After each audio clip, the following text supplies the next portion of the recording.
O que você está vendo aqui nesses aquários são peixes da espécie beta. Será que os beta têm alguma coisa a nos ensinar a respeito da criação e da evolução das espécies? Acompanhe esse vídeo e você saberá um pouco mais e vai se surpreender também com o comportamento que eles têm e que certamente apontam para o design inteligente e para o Criador Todo-Poderoso.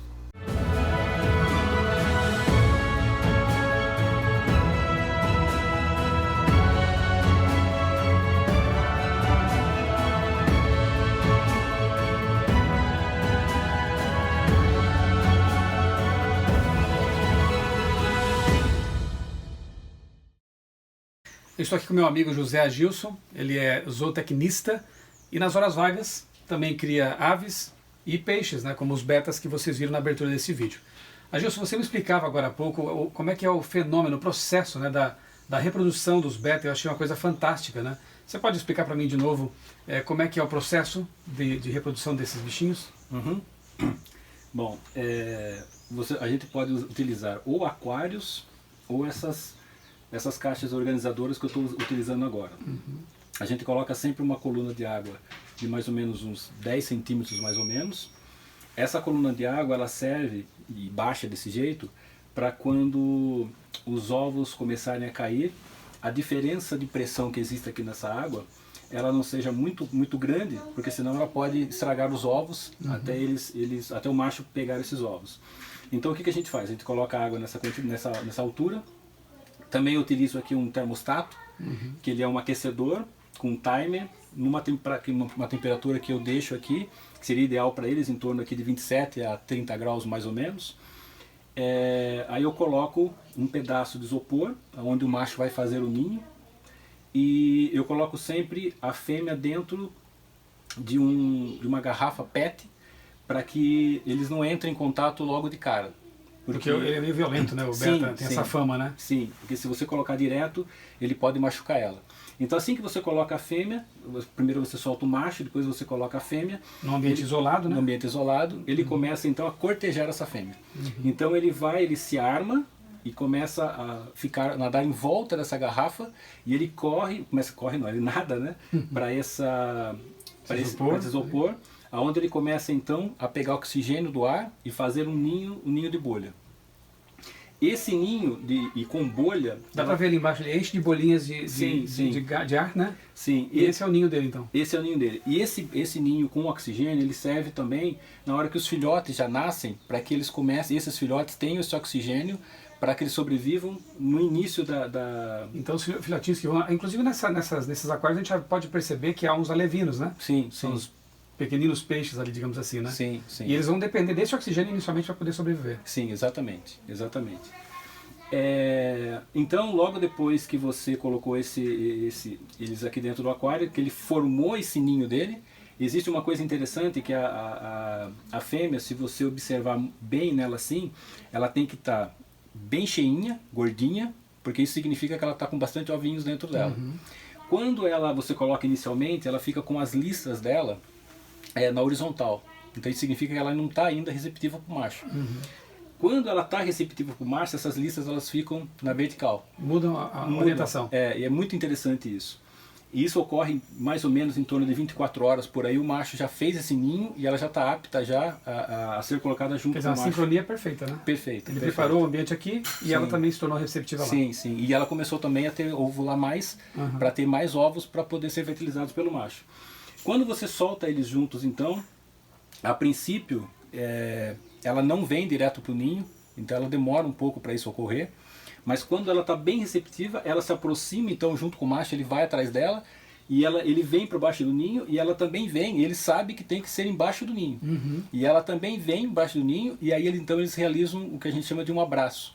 Ele pega, ela está aqui, ele dá um abraço mesmo, é como se ele pressionasse a barriga dela. Envolve o corpo. Exatamente, é como se ele abraçasse, como se ele apertasse mesmo. E aí começam a cair os ovos. E nesse momento que os ovos estão caindo, nesse abraço mesmo, ele já começa a jogar o esperma ali, já começa a fertilizar esses ovos. E aí vem uma coisa incrível, né? Porque daí ele começa então a pegar todos os ovos com a boca dele e vai levando todos esses ovos até o ninho. É incrível. O macho é que faz esse processo. O macho é que faz. Carregar os ovos fecundados para baixo do ninho. Para baixo do ninho. As fêmeas, às vezes, elas podem fazer isso, mas o mais comum é que o macho faça isso. E ele não engole. Ele não engole. Ele sabe que tem que colocar ali. Se por um acaso pode até ocorrer, mas se ocorrer às vezes algum estresse, alguma coisa no ambiente deles, ele pode vir a fazer isso, mas isso não é uma coisa normal. Aí depois de mais ou menos 24, 48 horas começam a nascer os filhotes. E aí você vê uma coisa bem interessante, porque quando você observa nas próprias bolinhas de ar, você vê uns pequenos fiozinhos ali embaixo, ali são os filhotinhos que nasceram. Muitos filhotinhos. E aí eles podem às vezes se desgrudar do ninho. Ah, eu esqueci de dizer. Quando terminou então da fêmea, o macho fazer esse abraço, isso ele faz várias vezes. Quando você já nota também que a fêmea ela já não está mais gordinha, porque ela já não tem mais esses óvulos, os ovos dentro dela, e você viu também que ela procurou se esconder do macho, aí é o momento de você retirar a fêmea. E aí você deixa então só o macho que vai cuidar dos ovos e depois cuidar dos filhotes. Porque na natureza ela vai fugir mesmo, né? Ela vai fugir. Sim, e ele cuida dos filhotes. Ele cuida dos filhotes. E é incrível porque se cada filhotinho cair aqui do ninho, ele vai com a boquinha dele com o maior cuidado e ele começa então a colocar no ninho. Quem diria, né? O beta que é tão violento, né? Tão pois é, bad boy. Sim, mas nesse momento ele se torna quase que... É bem amoroso. Um paizão, né? E é interessante porque assim, quando os filhotes começam a ficar um pouquinho mais velhos aqui, isso também depois de um dia e pouco, que eles começam a sair do ninho, mas que eles ainda não estão nadando como um peixe normal, ele vai atrás, ele pega a boquinha e traz de novo para aquele ambiente seguro do ninho. E esse processo ele vai até os peixes começarem, os alevinos, né, a nadarem na horizontal como um peixe normal assim. Daí esse é o momento então de você retirar então os pais e começar a alimentar os filhotes então com alguns alimentos vivos que a gente viu lá. Não sei quanto a você, mas eu fiquei realmente maravilhado, né, de ouvir toda essa explicação relacionada com a reprodução dos beta, né? E uma coisa que me ocorre nesse momento é pensar assim, como que esses comportamentos distintos, né, tanto da fêmea quanto do macho, puderam se desenvolver, se nós pensarmos assim, por processos evolutivos graduais ao longo de milhões de anos, por seleção natural ou por mutações que seja, né? Como que eles puderam se desenvolver de forma distinta e serem compatíveis. Aliás, uma das questões mais complicadas, né, para um evolucionista explicar é justamente a evolução dos sexos, né, e do comportamento sexual. Como que animais que antes eram assexuados puderam, por, digamos, duas mutações distintas, dar origem a um macho e uma fêmea. E essas mutações distintas deram origem a órgãos distintos também, né, com toda a sua complexidade característica, né, e hormônios próprios também do macho e da fêmea. E depois esses organismos distintos se encontraram, cruzaram e milagrosamente deram origem a uma nova criatura, né? Misturando ali suas células, né? Aqui a coisa ainda é mais fantástica, porque o macho ele tem um comportamento instintivo, e os filhotes já nascem com esse comportamento, com essa bagagem, né?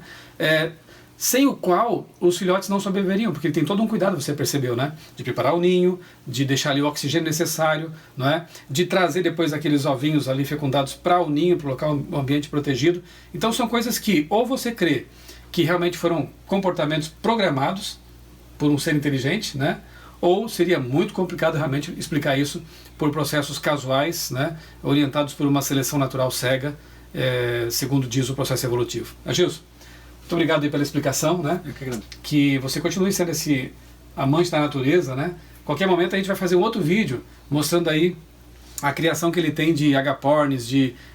o que você tem mais lá? Periquitos, Catarina, né? É uma coisa linda, né? E o Agilson faz experiências, inclusive, o hobby dele, né? Genéticas, vendo ali os resultados, né? do cruzamento entre um ser e outro. A natureza realmente é uma coisa maravilhosa, né? Algo maravilhoso e revela, sem dúvida, as digitais do Criador.